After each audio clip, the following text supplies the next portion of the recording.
प्रिय छात्रों, सुप्रभातम। आज हम अपनी पाठ्य पुस्तक सेमुसी का अष्टमः पाठ विचित्र साक्षी पढ़ने जा रहे हैं। इसी पाठ का एक भाग हमने पूर्व के वीडियो में पढ़ा था। आज हम दूसरा भाग पढ़ेंगे। तो जब आरक्षी यानी गांव का वो चौकीदार और उस निर्धन व्यक्ति दोनों को न्यायालय में प्रस्तुत किया गया, तो जब जज ने, न्यायाधीश ने सब वो घटनाक्रम सुना, तो उन्होंने ये माना कि वो जो चौकीदार है वो जो बात बता रहा है वो झूठ कह रहा है, और जो निर्धन व्यक्ति है वो सब कुछ सही बता रहा है। पर सर्वम व्रतम अवगत्य, सब कुछ वृत्तांत जान करके, सर्वम व्रतम अवगत्य, सब कुछ वृत्तांत जान करके, स तम निर्दोषम अमन्यत, वह उसको निर्दोष मानते हैं, और आरक्षिणम च दोषभाजनम, और उस आरक्षी यानी चौकीदार को दोष का भागी मानते हैं। किंतु प्रमाणाभावा स निर्णेतुम ना शक्नोत, किंतु प्रमाण के अभाव में वह निर्णय नहीं कर पाए। ततो असौ तो अग्रिमे दिने उपस्थातुम आदिष्टवान, इसके बाद उन्होंने उन दोनों को दूसरे दिन उपस्थित होने का आदेश दिया। अन्यद्यु तो न्यायालय स्व पक्षम पुनः स्थापितवन्तो, दूसरे दिन उन दोनों ने अपने पक्ष को न्यायालय में स्थापित किया। तदेव कश्चित तत्रत्य कर्मचारी, तभी वहीं पर का कोई कर्मचारी समागत्य आकर के निवेदन करता है कि यत इतः क्रोश द्वयांतराले, कि यहाँ से 2 कोस की दूरी पर कश्चित जना के नापी हत, कोई व्यक्ति किसी के द्वारा मारा गया है।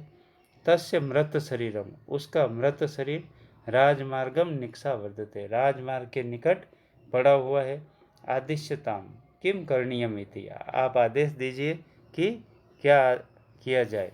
तो न्यायाधीश आरक्षिणम अभियुक्तम च, न्यायाधीश ने उन दोनों आरक्षी यानी चौकीदार और अभियुक्त उस गांव के निर्धन व्यक्ति, उन दोनों को तम सवम न्यायालय आने तुम आदिष्टवान, उस सब को न्यायालय में लाने का आदेश दिया।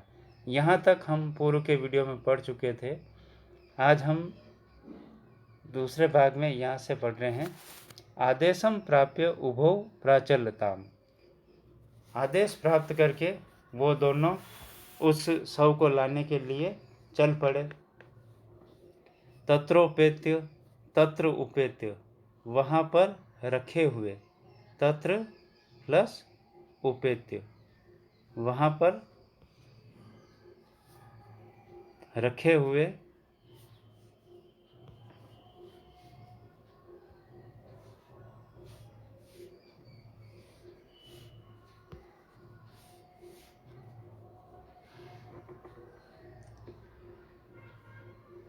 वहाँ पर रखे हुए, काष्ठपटले निहितम, लकड़ी के तख्ते पर रखे हुए, पटाच्छादितम देहम, पटाच्छादितम यानी सफ़ेद कपड़े से ढके हुए मृत शरीर को स्कंधेन वहंतो, कंधे पर वहन करते हुए, न्यायाधिकरणम प्रति प्रस्थितो, न्यायालय की ओर उन्होंने प्रस्थान किया। यहाँ पर तत्रोपेत्य शब्द दिया हुआ है, तो तत्र प्लस उपेत्य,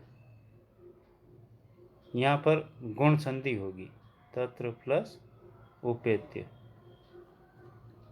आरक्षी सुपुष्ट देह आसीत, आरक्षी सुपुष्ट देह वाला था यानी हष्टपुष्ट शरीर वाला था। और अभियुक्तश्च अतीव कृशकाय, और वो जो अभियुक्त था वो अतीव कृशकाय, बहुत ही कमज़ोर शरीर वाला था। वो निर्धन व्यक्ति था गांव का, तो वो पहले से ही दुखी था, और उस पर और ये आरोप लग गया, तो वो बहुत ही कमज़ोर था। भारवतः शवस्य स्कंधेन वहनम, और भार के कारण उस शव का कंधे पर वहन करना यानी कंधे पर उस बोझे को ढोना, तत्कृते दुष्करम आसीत, उसके लिए बहुत ही कठिन कार्य था। स भार वेदनया क्रंदति स्म, और वह वजन की पीड़ा से चीख रहा था। तस्य क्रंदनम निशम्य, उसके क्रंदन को सुनकर के, उसकी चीख पुकार को सुनकर के, मुदितः आरक्षी तम उवाच, वो प्रसन्न होता हुआ चौकीदार उसको कहता है, किसको कहता है? उस निर्धन व्यक्ति को कहता है, रे दुष्ट, अरे दुष्ट, तस्मिन् दिने, उस दिन, त्वया अहम चोरिताया मंजूषाया ग्रहणात् वारितः, उस दिन तुमने मुझे चोरी की हुई मंजूषा को ले जाने से रोका था। ग्रहणात् वारित यानी मैंने तो उसको ले लिया था, पर तूने मुझे ले जाने से रोका था। यहाँ वारित में विरी धातु है और त प्रत्यय है। ठीक है।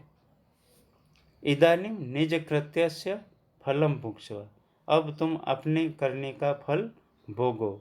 अस्मिन् चौर्याभियोगे, इस चोरी के अभियोग में, त्वं वर्षत्रयस्य कारादंडम लप्स्यसे, इस चोरी के महाअभियोग में तुमको 3 वर्ष का कारादंड प्राप्त होगा, यानी जेल होगी, जेल की सजा होगी।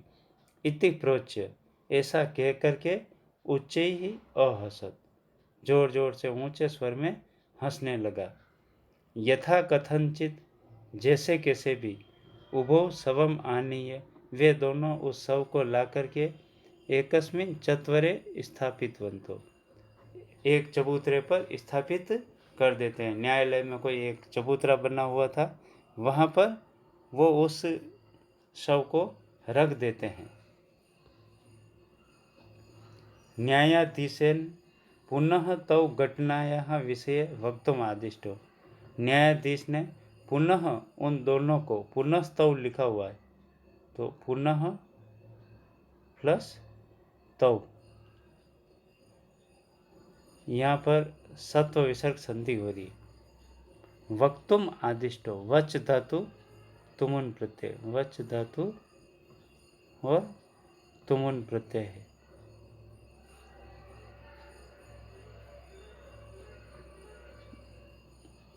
वक्तुम, फिर आदिष्टो, आदेश दिया, बोलने के लिए आदेश दिया। न्यायाधीश ने उन दोनों को पूरे घटनाक्रम की जानकारी पुनः प्रस्तुत करने का आदेश दिया।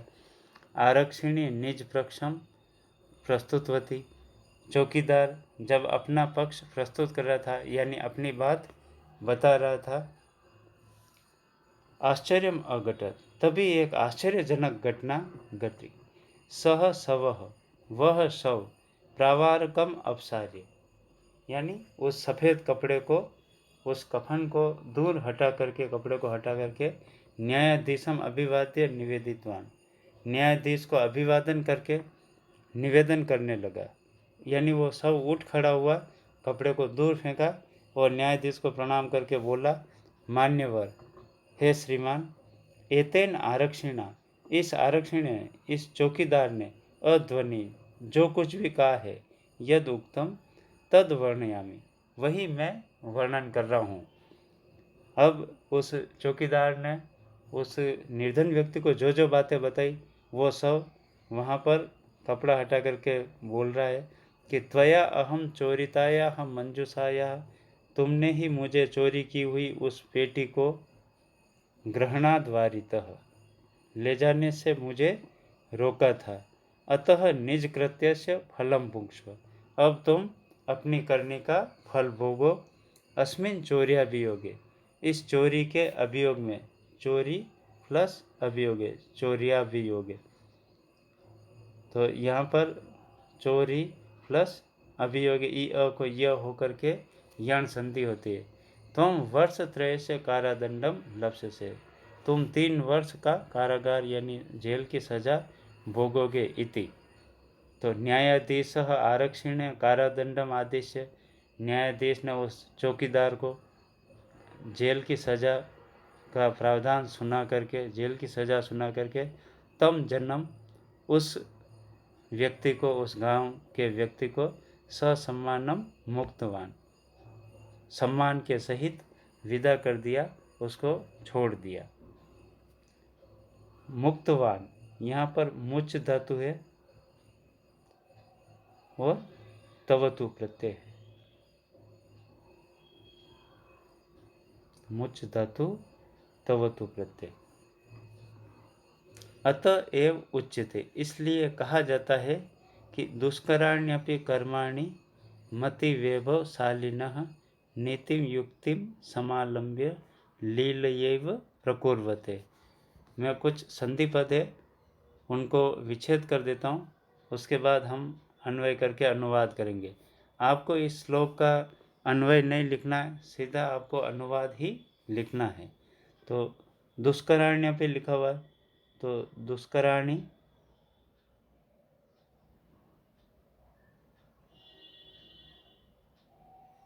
प्लस अपि, यहाँ पर यण संधि हो रही है। फिर समालंब्य, तो सम आ प्लस लंब,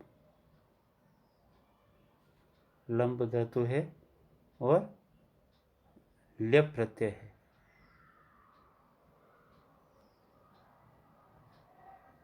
और लीलये लिखा हुआ है, तो लीलया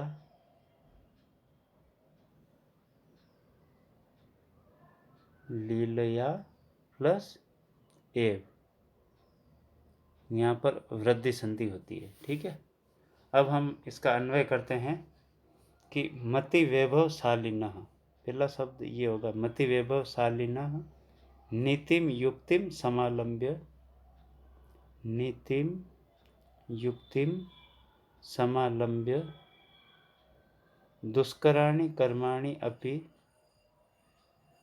दुष्कराणि कर्माणि अपि लीलया एव, तो इसको आप अलग कर सकते हैं, लीलया प्लस एव प्रकुर्वते। तो मति वैभवशालिना, जो बुद्धिमान लोग होते हैं, जो बुद्धि से धनी व्यक्ति होते हैं, वो नीतिम युक्तिम समालंब्य, नीतिगत नैतिक तरीकों का, नैतिक उपायों का समालंब्य सहारा लेकर के दुष्कराणि कर्माणि अपि, कठिन कार्यों को भी, दुष्कराणि कर्माणि अपि यानी कठिन कार्यों को भी लीलया एव प्रकुर्वते, खेल खेल में ही पूरा कर लेते हैं। जिस प्रकार उस न्यायाधीश ने बिना गवाह के भी नया गवाह तैयार कर दिया था, बाकी उस निर्धन व्यक्ति का तो कोई गवाह नहीं था और उसको सजा हो जाती बेगुनाह को, पर उन्होंने कुछ ऐसा नीतिगत उपाय सोचा जिससे कि जो सही व्यक्ति है उसको न्याय मिल सके। तो उन्होंने अपने न्यायालय के ही किसी कर्मचारी को वहाँ शव के रूप में ठहरने को कहा, वो वहाँ सो जाता है और वहीं न्यायालय का कर्मचारी कोई दूसरा आकर के कहता है कि कोई शव पड़ा हुआ है। तो ये सब न्यायाधीश की ही चाल थी। फिर वो दोनों उस शव को लाने जाते हैं, तो वो वहाँ पर अपनी बातें बता देता है, वो चौकीदार उसको डांटता है निर्धन व्यक्ति को। तो इस प्रकार नीति युक्तियों का सहारा लेकर के जो बुद्धिमान लोग होते हैं वो कठिन कार्यों को भी खेल खेल में पूरा कर लेते हैं। आपको इन दोनों गद्यांशों का सप्रसंग हिंदी अनुवाद लिखना है।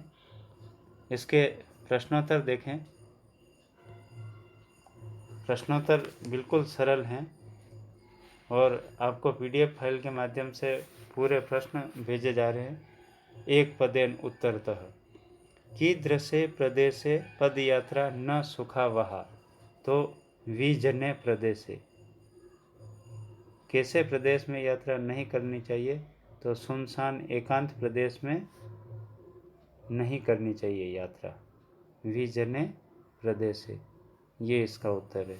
फिर अतिथि केन प्रबुद्ध, अतिथि किससे जागा, तो चोर की पद ध्वनि से, तो चोरस्य पाद ध्वनिना,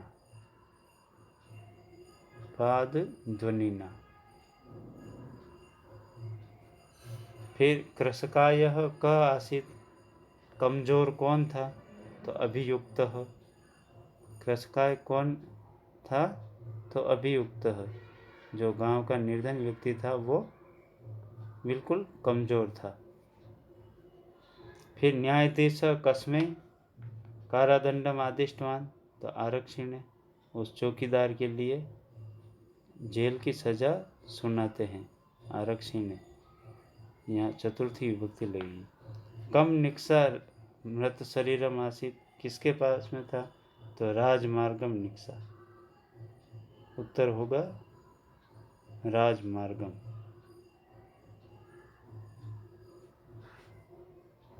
इसके बाद पूर्ण वाक्यन उत्तरतः, पूरे वाक्य में उत्तर लिखने कि निर्धनः जनः कथम वित्तम उपार्जितवान।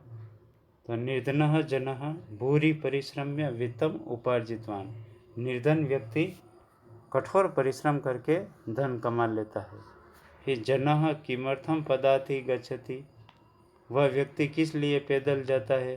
तो जनः परम अर्थ काक्षेन, वह धन की कमी के कारण पीड़ित वह व्यक्ति बस यानम विहाय पदाति एव गच्छति, बस यान को छोड़कर पैदल ही चलता है।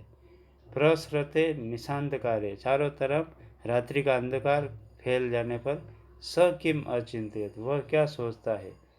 तो स अचिंत्यत यत निशांतकारे प्रसृते, रात्रि का अंधकार चारों तरफ फैल जाने पर विजने प्रदेश से, सुनसान एकांत जंगल प्रदेश में पद यात्रा न शुभावह, पैदल यात्रा करना मंगलकारी नहीं होती, कल्याणकारी। वस्तुतः चोरः कः आसीत्, वस्तुतः चोर कौन था? तो वस्तुतः चोर आरक्षी आसीत्। फिर जनस्य क्रंदनम निशम्य आरक्षी किम उक्तवान, तो वो उस व्यक्ति के क्रंदन को सुनकर के वो चौकीदार क्या कहता है? तो आरक्षी कहता है, आरक्षी उक्तवान यत रे दुष्टः तस्मिन् दिवसे त्वया अहम चोरिताय मंजुषाया ग्रहणाद्वारितः इदानीं निज कृत्यस्य फलं भुक्ष्व अस्मिन् चौर्यापि योगे त्वं वर्षत्रयस्य कारादंडम लप्स्यसे। इस चोरी के अभियोग में तुम 3 साल की जेल की सजा भोगोगे।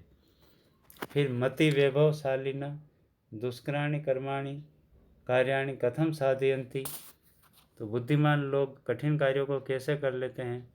तो दुष्कराणि कर्माणि अभी नीतिम युक्तिम समालंब्य लीलयेव प्रकुर्वते, नीति युक्तियों का सहारा लेकर के खेल खेल में उसको पूरा कर लेते हैं।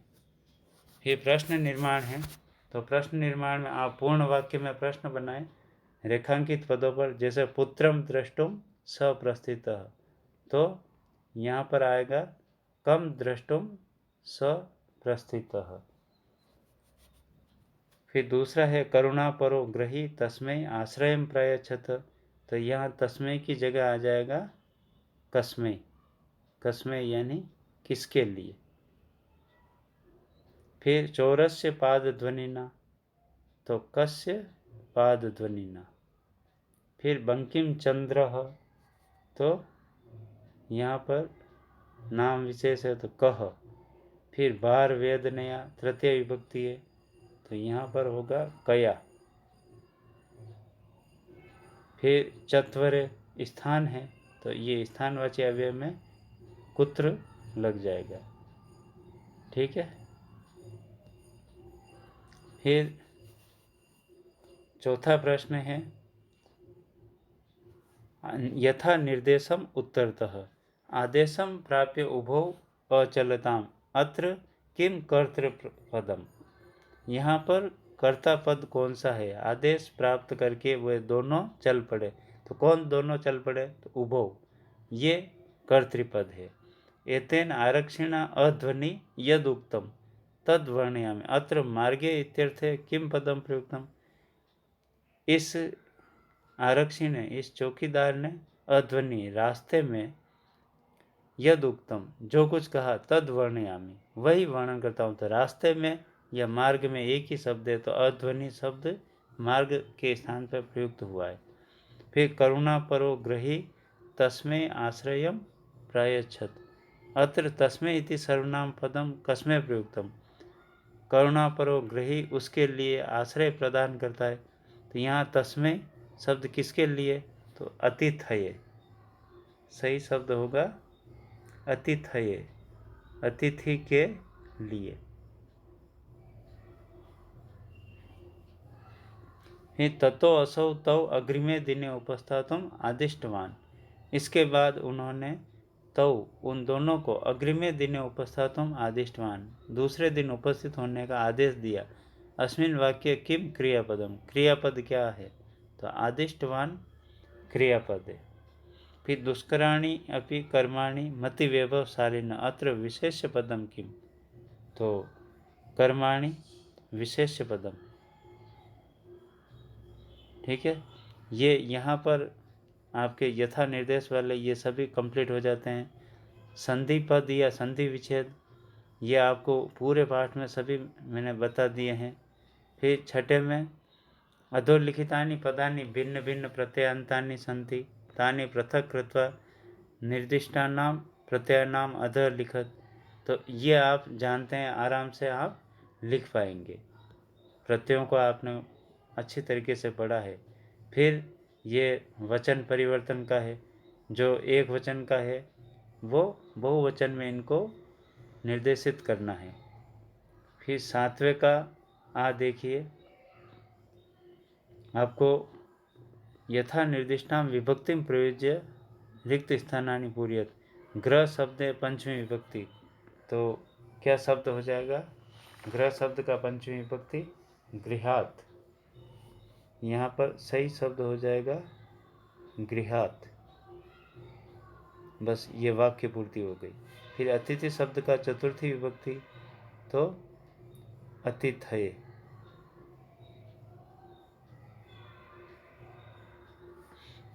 फिर न्यायाधिकारीन शब्द द्वितीय विभक्ति तो न्यायाधीशम, न्यायाधीशम सही शब्द होगा, न्यायाधीशम।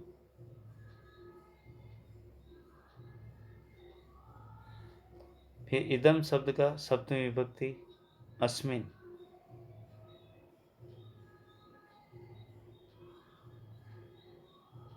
अस्मिन चौर्या भी हो गया। फिर पाद ध्वनि का तृतीय विभक्ति तो पाद ध्वनि ना,